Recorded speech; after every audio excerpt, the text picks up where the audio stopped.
So what that grant is basically up to $5,000 in literally free money.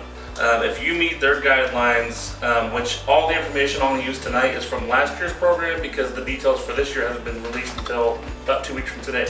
Okay? So last year we allowed up to $5,000 towards down payment or closing costs. You can use either way. Their requirement is you put $500 down.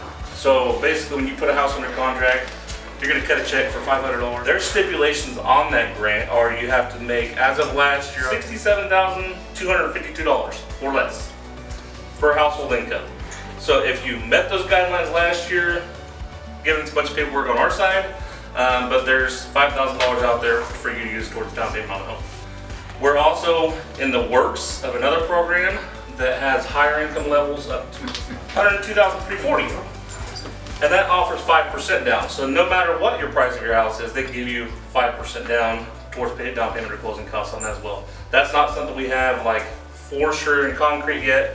It's in the works. We don't see any reason it shouldn't have. It's a pretty amazing deal. Both of these do put what they call a second mortgage on your property when you buy it. The first one I spoke about is released after 5 years. And the reason they do that is they don't want you to make a bunch of money off them. They don't want you to get $5,000 for free money and turn around and sell the house a month later, and then they lost $5,000. That's not really meeting their goals. The second one I talked about, that's in the works, is released after 2 years. So if you sell the house 2 years later, you're done. You don't owe anybody any money. So that's kind of touching the bases on the grants. Guess I'll let Heather take over from there and tell me what I missed.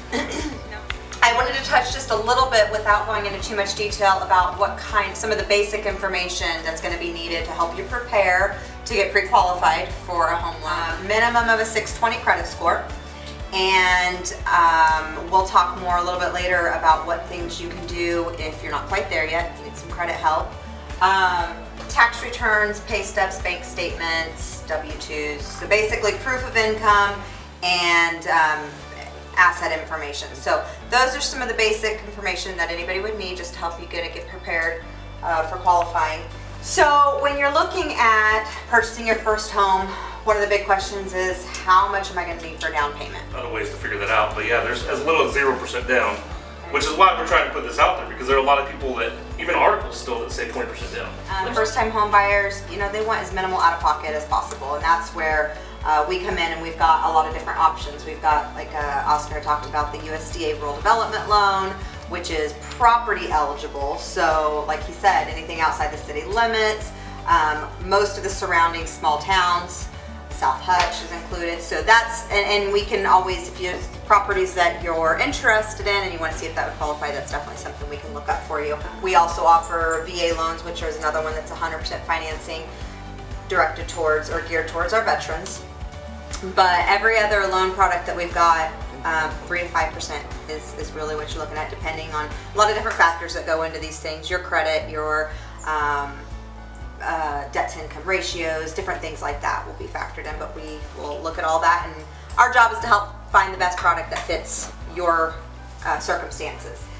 When we talk about debt to income ratios and something for you to really be considering, one thing that's very, very important that you want to prepare yourself for is just because we tell you you can afford X amount of dollars doesn't mean you should. Things that we don't take into consideration in your ratios are utilities, you know, car insurance, health insurance, of course, things like that that's out of your pocket, outside of things that, when we look at your debt to income ratios, and this goes for any lender, we're looking at things that'll show up on your credit report and your new house payment. So your credit cards, car payments, any installment loans like that. But you really want to map out a good budget for yourself so that you're comfortable in your house payment. We don't want you to walk away being house poor. We want you to walk away feeling good about, hey, I can make this house payment and still get to go out to eat if I want to. You know, so something that's very, very important for people. And I've come across that a few times when you tell somebody, well, you can, how much can I afford? I don't like to tell you how much you can afford. I like you to tell me, what do you want your payment to be? Right. And then I'll tell you if you can afford it or not. I'll tell you if that works in the numbers.